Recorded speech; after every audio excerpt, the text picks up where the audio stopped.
que je m'en vais me poser d'où vient le fait que parce que tel est dans une autre assemblée et que tel autre est dans une autre assemblée, ils ne peuvent pas collaborer ensemble. De deux, pourquoi l'autre, même deux serviteurs de Dieu, deux hommes de Dieu qui ont fait peut-être une formation comme celle que nous sommes en train de faire maintenant et qui ont l'appel de Dieu sur leur vie et que demain ils se trouvent divergents dans leur façon de servir Dieu. J'ose croire que c'est parce que le corps de Christ en général n'a pas compris l'Église universelle. Et je veux donc savoir qu'est-ce que vous, en tant qu'homme de Dieu, vous pouvez apporter comme amélioration dans ce sens-là.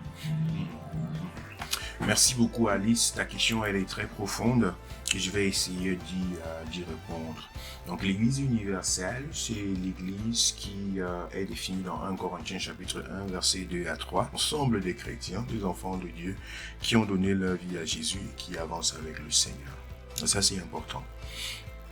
Maintenant, au niveau des églises locales, la question c'est de savoir pourquoi un homme de Dieu ne se sentirait pas à l'aise ou alors irait jusqu'à interdire à ses fidèles d'aller se nourrir spirituellement dans une autre église locale. Je vais la répondre avec deux volets. Premièrement, déjà, il y a des raisons pour lesquelles des pasteurs ou bien des leaders d'église pourraient avoir la légitimité, c'est-à-dire pourraient recommander, n'est-ce pas, aux fidèles de ne pas se soumettre à une onction particulière ou bien à une doctrine particulière. C'est dans le cas où ils ont peut-être une raison fondée, une raison qui leur permet de dire telle doctrine n'est pas bonne. Donc, avec ce genre de choses, le chrétien a du mal à découvrir, mais son pasteur peut avoir un regard un peu plus profond et puis jouer son rôle dans lequel la Bible dit, nous, en tant qu'hommes de Dieu, nous devons rendre compte pour les âmes.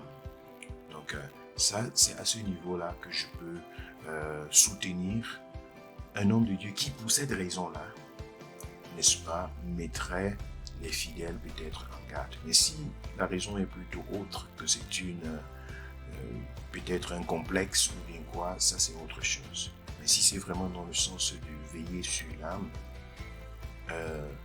ça c'est quelque chose que je soutiendrai.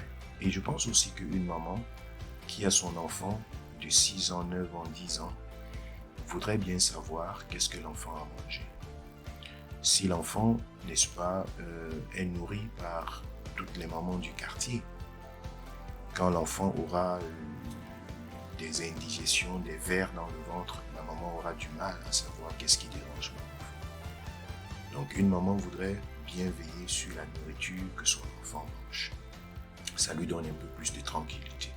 Une maman qui a un bébé qu'elle est en train de nourrir, un nourrisson, elle ne voudrait pas que ce soit tout cela qui visite la maison. Chaque femme qui vient visiter la maison prend l'enfant et puis allaite l'enfant. La grand-mère vient, elle allaite l'enfant. L'oncle vient et ainsi de suite. Tout le monde vient allaiter l'enfant. La maman ne se sentirait jamais à l'aise à donner son enfant, que son enfant soit allaité. Pourtant, ce sont des personnes que cette maman peut bien aimer. Tu peux avoir 5 copines que tu aimes bien.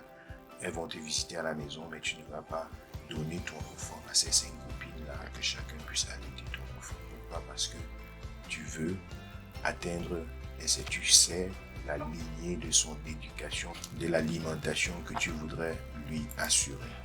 Donc ça, c'est aussi l'une des raisons pour lesquelles certains hommes de Dieu peuvent se dire faites attention à ce que vous mangez, faites attention à ce que vous gobez à gauche et à droite, il peut y avoir des choses. Donc ça, ce n'est que dans ce cadre-là. Mais si c'est vraiment dans un sens de complexe ou bien de vouloir oppresser les gens, de les empêcher de pouvoir peut-être se développer, si jamais c'est dans le sens du développement et tout le reste, pour moi, je trouve que ça ne devrait pas être le cas. Donc il faut, à mon avis, toujours chercher une conversation assez posé.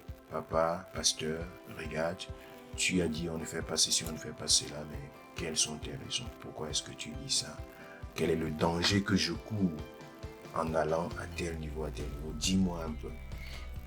Et vraiment avec, pas dans un sens de rébellion ou de quoi, mais vraiment pour comprendre, pour dire, je sais que tu veux mon bien, mais explique-moi un peu plus. Voilà, je voulais partir là-bas, c'est un séminaire, là on va parler de tel sujet, c'est un sujet qui m'intéresse vraiment. C'était ça mon intention, c'est ça mon intention lorsque je veux aller là-bas, mais toi, tu ne veux pas, dis-moi un peu. Je veux comprendre pour savoir comment je vais avancer. Et je crois qu'avec cette approche-là, il n'y a pas de pasteur qui manquerait d'ouvrir son cœur et de parler vraiment à tête ouverte. Mais si c'est dans un sens de concurrence et de complexe, je crois que dans une conversation simple, ça devrait être clair.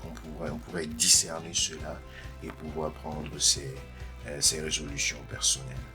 Donc, voilà un peu mon avis là-dessus. Maintenant, au niveau de la collaboration ou bien des personnes qui ont fait les mêmes formations mais qui se retrouvent dans un système divergent, c'est aussi quelque chose que je déplore. Les hommes de Dieu doivent pouvoir s'unir, doivent pouvoir regarder ensemble dans la même direction lorsqu'on a la même foi, lorsqu'on a des bases bibliques sur lesquelles on s'est établi. Je crois qu'il est important qu'on fasse tout pour garder l'unité du corps du Christ, pour regarder ensemble dans la même direction. Il y a certaines personnes qui n'acceptent pas, je ne sais pas pourquoi. Pour moi, moi je n'impose pas aux gens, aux femmes par exemple, de prier avec le foulard, mais en même temps, je ne peux pas dire à l'une de nous chrétiens, de nos enfants de Dieu, si tu arrives quelque part et que tu vois tout le monde mettre le foulard, et on te demande de mettre le foulard, ne mets pas le foulard. Non, je ne peux pas dire ça à quelqu'un. Je vais dire, si tu arrives quelque part et que les gens mettent le foulard et qu'on te dit que bon voilà, dans notre église on met le foulard, est-ce que tu peux aussi mettre pour toi? Non, mets ton foulard, ça ne te tue pas. Avec ou sans foulard, Dieu t'écoute. Et si quelqu'un aussi qui met le foulard avant de prier arrive chez nous et se rend compte que nous, on ne prie pas avec le foulard, si la personne veut garder son foulard, gloire à Dieu, nous n'allons pas juger la personne. Donc c'est un peu cette différence-là que on doit pouvoir mettre un peu de côté. L'autre mange avec la cuillère, l'autre ne mange pas avec la cuillère. La Bible ne définit pas ce genre de choses. Donc il faut pouvoir aller au-delà de cela et pouvoir se focaliser sur le Christ et se tenir main dans la main pour pouvoir avancer. Mais si on se focalise sur les petites différences qui sont là, parfois c'est difficile de pouvoir avancer.